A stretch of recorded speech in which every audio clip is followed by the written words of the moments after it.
ধর্মকে আল্লাহ তাআলা কোন নবীর কালেই কোন নবীর সময়েই পূর্ণাঙ্গতা দান করে নাই। এই ইসলাম ধর্মের পূর্ণাঙ্গতা আল্লাহ তাআলা দান করেছে আমার পেয়ারা নবী বিশ্ব নবী মুহাম্মদুর রাসূলুল্লাহ সাল্লাল্লাহু আলাইহি ওয়াসাল্লামের সময়কালে। বারটা ছিল জুমাবার। কি বার? আরাফার ময়দান। বিশ্বনবী উটের পিঠে বসে আছেন। ইন দ্য মিন টাইম আল্লাহ তাআলা একটা আয়াত নাজিল করে ইসলামকে কমপ্লিট এন্ড ইনট্যাক্ট বানিয়ে দিলেন। সুবহানাল্লাহ কইতে পারলেন না? اليوم أكملت لكم دينكم وأتممت عليكم نعمتي ورضيت لكم الإسلام دينا।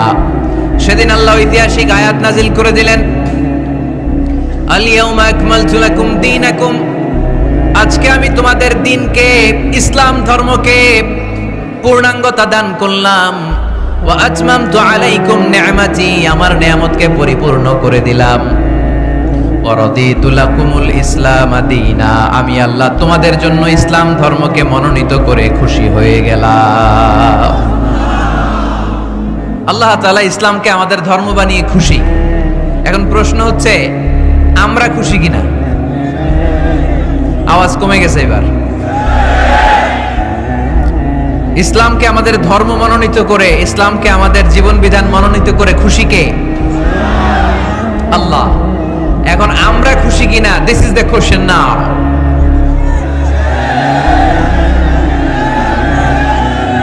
খুশি? কম না বেশি? আসলে আমরা বেশি খুশি এবং প্রতিদিনই এই ঘোষণা দেই, প্রতিদিনই এই ঘোষণা দেই যে আমরা ইসলাম পেয়ে খুশি, কিন্তু অর্থ জানি না, তাই বুঝি না। আমরা প্রতিদিন নামাজের পরে পড়ি রাদিতু বিল্লাহি রাব্বা, রব হিসেবে আল্লাহরে পেয়ে আমরা খুশি। ওয়াবিল ইসলামি দীনা, ইসলামকে ধর্ম হিসেবে পেয়ে খুশি। ঠিক কি না? এই দোয়াটা সালাম ফিরানোর পরে আমরা পড়ি না? পড়ি। রাদিতু বিল্লাহি রাব্বা, আল্লাহরে রব হিসেবে পেয়ে খুশি।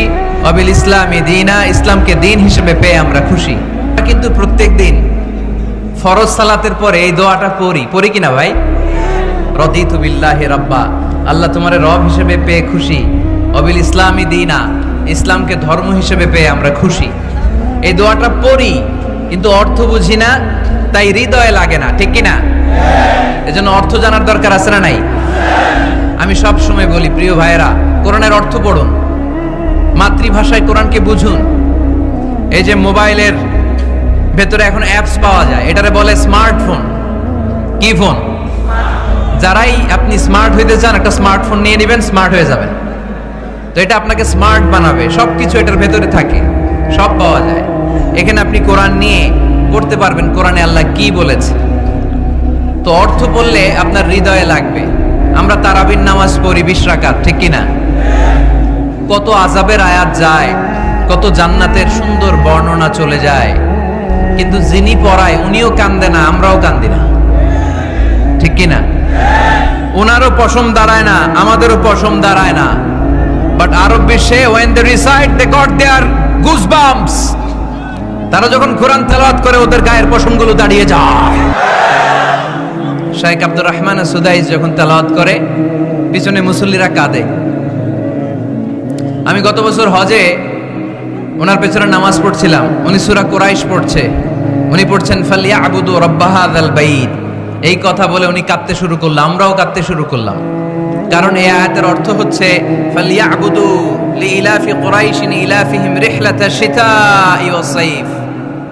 ও কুরাইশি ব্যবসায়ীরা, শীত গ্রীষ্মে তোমরা ব্যবসা করো, কিন্তু ফালিয়াবুদু রাব্ব হাযাল বাইত, এই ঘরের রবের ইবাদত করো। ওই ঘরটা কিন্তু সামনে। শাইখ আব্দুর রহমান সুদাইস যখন ইমামতি করতেছে তখন ওই আল্লাহর ঘরটা সামনে আছে না নাই? আপনারা টিভিতে দেখেন নাই? কাবা ঘরের সামনেই কিন্তু নামাজটা পড়ে। তো ওই আয়াতের অর্থ ছিল এই ঘরের রবের ইবাদত করবা, তাহলে রিজিকের ব্যবস্থা করবে কে? আল্লাহ। তো ওই ঘরের সামনে দাঁড়িয়ে উনি ইমাম, চোখের পানি উনি ধরে রাখতে পারে? ধরে রাখা সম্ভব না। এর কারণ অর্থ বুঝে। আমরা আজীবন পড়ি সুবহান রাব্বিয়াল আ'লা, এর অর্থটা যে কি কেউ জানে না, ঠিক কিনা? তো চোখ দিয়ে পানি নামবে কেমনে? চাইনিজ ভাষা আমাদের কাছে যেরকম, কোরআনের তেলাওয়াত আমাদের কাছে অনেকটা এরকমই। চাইনিজ ভাষার অর্থ জানি না, কোরআনের আয়াতের অর্থ জানি, কিন্তু এই কথা বললে কি আল্লাহ আমাদেরকে ছাড়বে? No excuse will be granted that day. সেদিন আল্লাহ কোনো এক্সকিউজ গ্রহণ করবে না।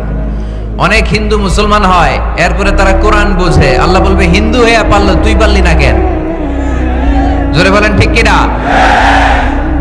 এজন্য অর্থ বোঝার চেষ্টা করতে হবে। তাহলে আলোচনার যেই জায়গায় আমরা এসেছিলাম, আমার কথা বলছিলাম, আল্লাহ বলেছেন ইসলামকে তোমাদের ধর্ম মনোনীত করে আমি আল্লাহ খুশি। আমরাও বলে দিলাম আল্লাহ তুমি যদি ইসলাম দিয়ে খুশি, আমরাও ইসলাম পেয়ে খুশি। জোরে কোন ঠিক কিনা? আমরা সব জায়গায় ইসলাম মানতে চাই, যতক্ষণ দেহে প্রাণ আছে ততক্ষণ পর্যন্ত ইসলামকে মানতে চাই, সব জায়গায় মানতে চাই, ইসলামকে আমাদের জীবনের আদর্শ বানাতে চাই, ঠিক কিনা?